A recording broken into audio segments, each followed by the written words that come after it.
Obviously, we're going to get to those who want to speak within the audience. If you haven't have a card for speaker's card, raise your hand so you can get a card. The only thing we're asking for is your name so I can call you, and we'll also take some comments from online. So I'm going to start with Abby Weaver.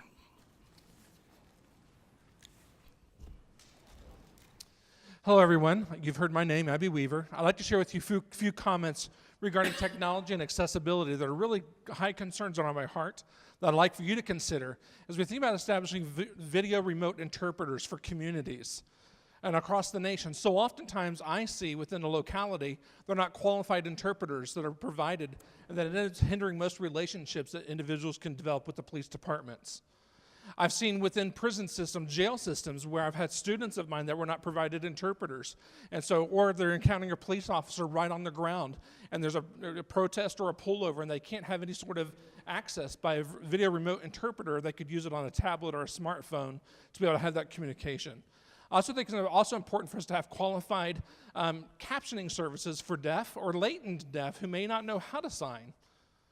Perhaps we also may need to think about enhancing our video phone technology or other technology systems that are within the courthouses, within our jail systems, because so oftentimes individuals may be in those environments and they have no access, and it's a very frightening feeling to have no communication and be completely isolated in that process.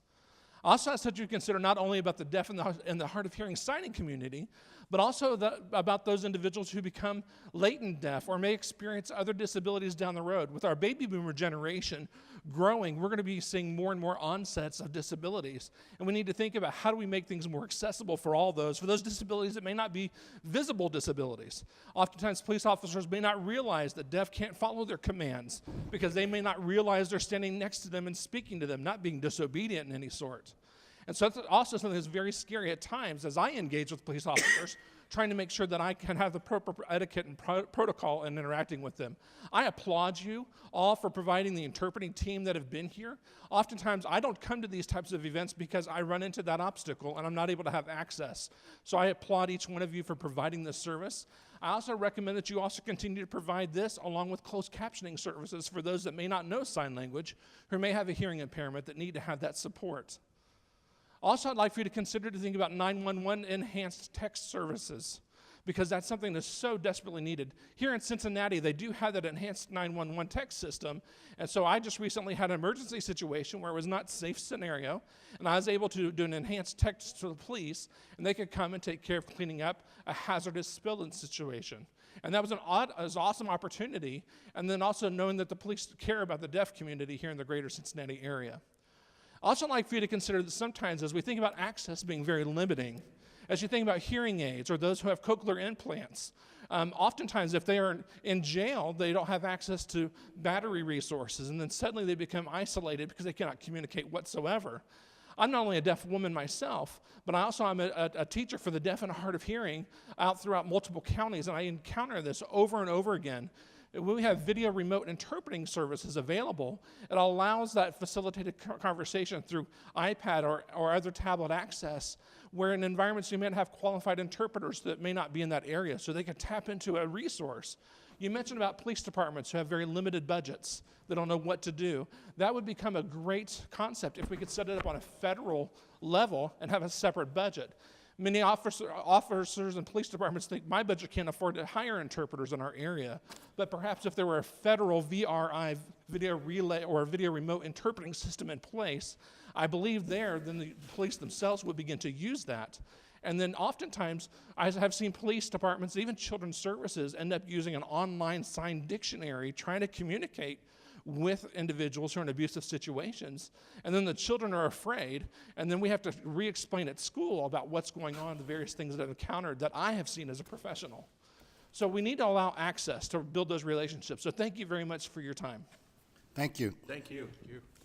I have one that says Shannon.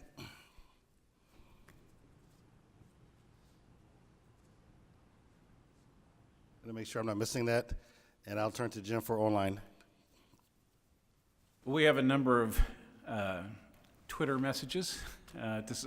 Because of today's panel, a lot of organizations sent messages, but we also have a number of emails. I'd like to read one of the emails from Lewis Hayes, a police officer out of Chicago. The public safety tripod of citizen privacy, government transparency, and community trust with police, specifically with regards to technology, is more than 200 years old. Back in 1928, the U.S. Supreme Court ruled on the case Olmstead versus the United States. That was a case that identified the Fourth Amendment concerns regarding a new piece of technology, the landline telephone. We are facing an environment where the speed and acceleration of emerging technology is exponentially faster than in 1928.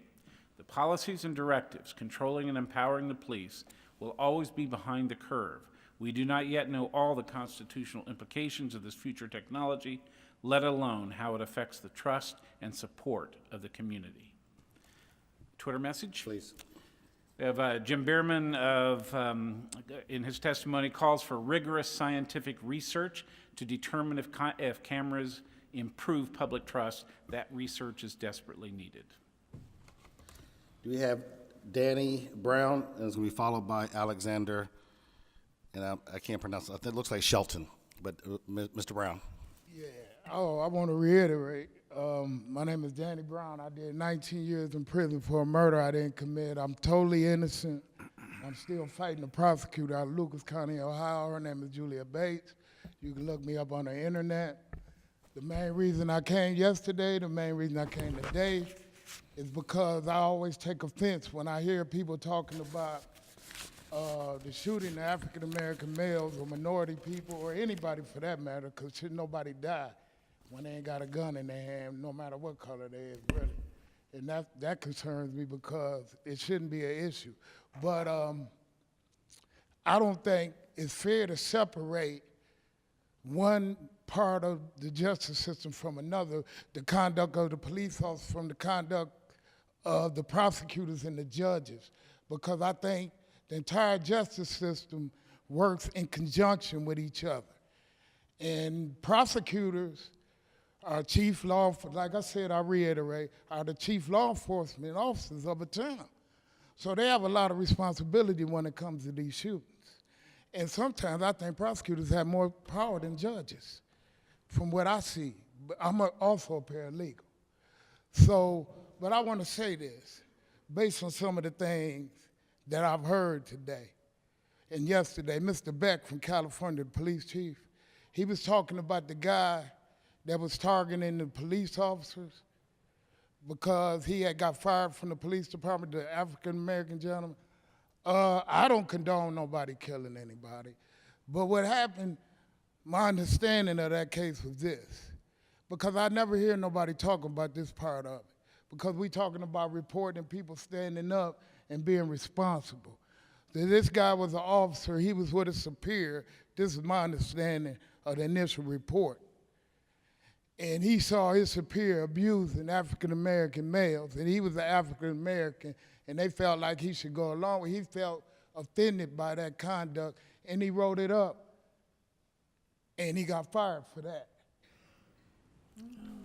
And then when he appealed it, they confirmed his firing. That's when he started saying, oh, I'm going to shoot everybody. Now, I don't agree with that, but I haven't heard much about that. I heard somebody talking about Rodney King earlier. I was offended by that.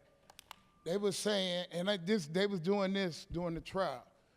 They was beating the man with batons, and they was talking about right here, he resisted. Right here, now, you know, it's like football replay. You know, it is what it is or it ain't what it ain't. You can't tell me, see, because most of us know what the truth is. Don't just tell me anything. That creates hostility right there when you lie. Because if you hit somebody with a baton, they're gonna flinch. They're gonna respond. And you could say that was anything. I'm gonna tell you, I watch a famous show on TV. 5 seconds. Right, that comes on TV all the time, called Cops. Frequently the cop handcuffs the guy, his hands behind his back. That's time, Mr. Brown. Thank you, sir. Wait a minute. Next up is going to be Alexander Shelton. Mr. Shelton. And that, they say he resisted, but when you pull those hands up. Thank you, Mr. Brown. Thank you, sir. Okay, thank you. I appreciate it. Alexander Shelton. Ken Miller. Don't let the facts stand in the way. Thank you for giving me just another moment to speak a word to the task force. I just wanted to comment. I heard several times today the work that we do being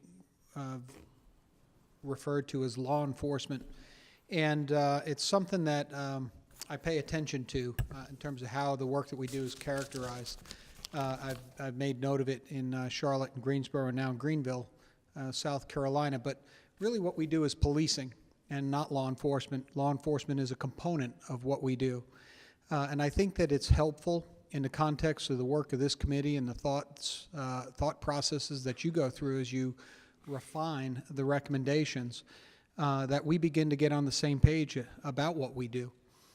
It's not just law enforcement. Law enforcement is one piece of it. Law enforcement is nowhere in the principles of Robert Peel. It's not mentioned as law enforcement.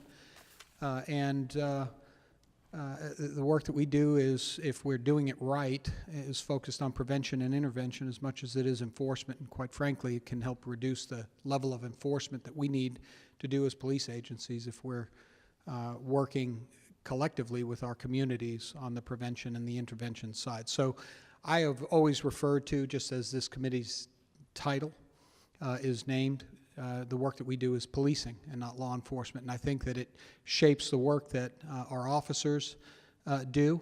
I think it shapes the perceptions that they have about the work that they do, as well as the work of the perceptions of the public. So just wanted to make that known. Thank you. And then for the last two comments, Jim from the online. We have an email from James Gierock of LEAP. He says, call upon Congress and the President to end the war on drugs. Call upon them to jointly push for an amendment of the 3 United Nations drug control treaties that serve as a fountainhead for the world war on drugs. Call upon them to replace the criminalization and incarceration model of drug control with a system of legalized, controlled, and regulated drug markets, making drugs primarily a health problem and not a law enforcement one. Then one of our other tweet comments is, tell them cops who are silent are bad cops by association. Thank you, Jim. And before I turn it back over to the co-chair, the closeout, and hopefully adjourn, let me again thank Cincinnati for hosting us. Let me remind those that are watching that our next set of public hearings will be in Phoenix, February 13th, February 14th. For more details about those public listening sessions, the topics, the location, you can go to the COPS website, and there's a icon you can click on, President's Task Force.